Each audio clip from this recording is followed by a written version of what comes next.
पिछले 4 सालों से चल रहा पहला विश्व युद्ध खत्म होने को था। सेंट्रल पावर्स धराशायी हो चुके थे।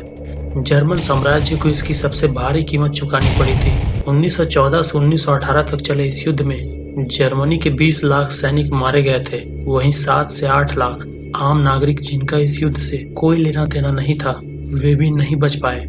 भूखमरी और ठंड से लोगों का मरना आम हो गया था। फ्लू और जानलेवा बीमारी अपने चरम पे थे। लोगों को एक ब्रेड के टुकड़े के लिए लंबी लंबी कतारों में लगना पड़ रहा था और जर्मन इकोनॉमी धराशायी हो चुकी थी। इन कारणों ने जर्मन लोगों को गुस्से से भर दिया था। जर्मन सरकार की विफलताओं की वजह से सिर्फ कामकाजी या मिडिल क्लास ही नहीं, बल्कि दोनों ही आक्रोशित थे।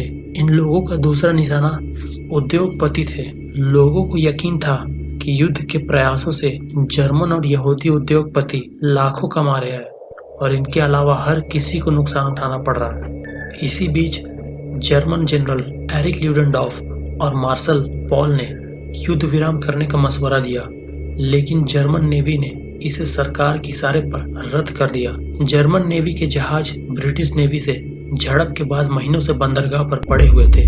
नेवी के आला अधिकारी लड़ना चाहते थे और उन्होंने इंग्लैंड पे हमला करने का हुक्म दिया। उनका कहना था कि वे शौन से मरना पसंद करेंगे, इसके बजाय कि हथियार डाल दें। इतनी बर्बादी के बाद ब्रिटिश रॉयल नेवी से लड़ना खुदकुशी करना था और नौसैनिक नहीं चाहते थे कि वे मारे जाए। परिणाम स्वरूप ये बागी हो गए और 1 नवंबर 1918 को जमीन पे कदम रखने के फौरन बाद इन्होंने कील म्यूटिनी, गदर विद्रोह शुरू कर दिया। सरकार के खिलाफ ये विद्रोह पूरे जर्मनी में आग की तरह फैल गई और देखते ही देखते क्रांति की ये आग बर्लिन पहुंच गई। मजदूर, नेवी और सैनिकों ने हथियार उठा लिया।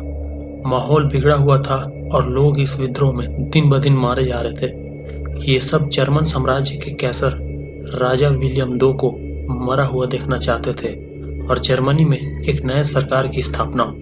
ब्रैंडनबर्ग में लाल झंडा लहरा रहा था और वहीं जर्मन कैसर विलियम II इन सबसे दूर अपने हेडक्वार्टर में मजे उड़ा रहा था।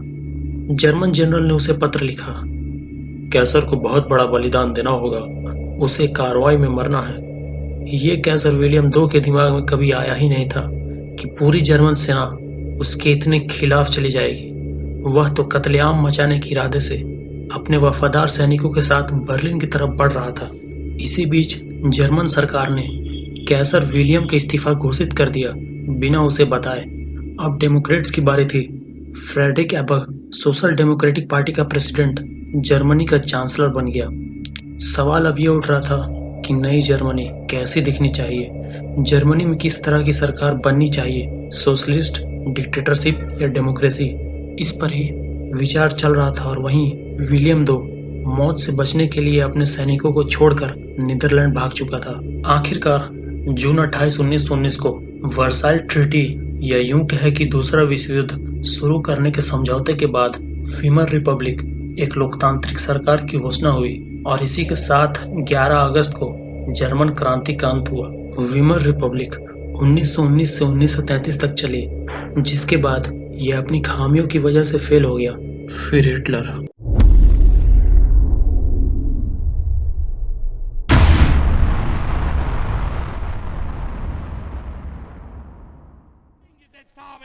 Dass ich anständig meine Zeit verwendet habe im Dienste meines Volkes.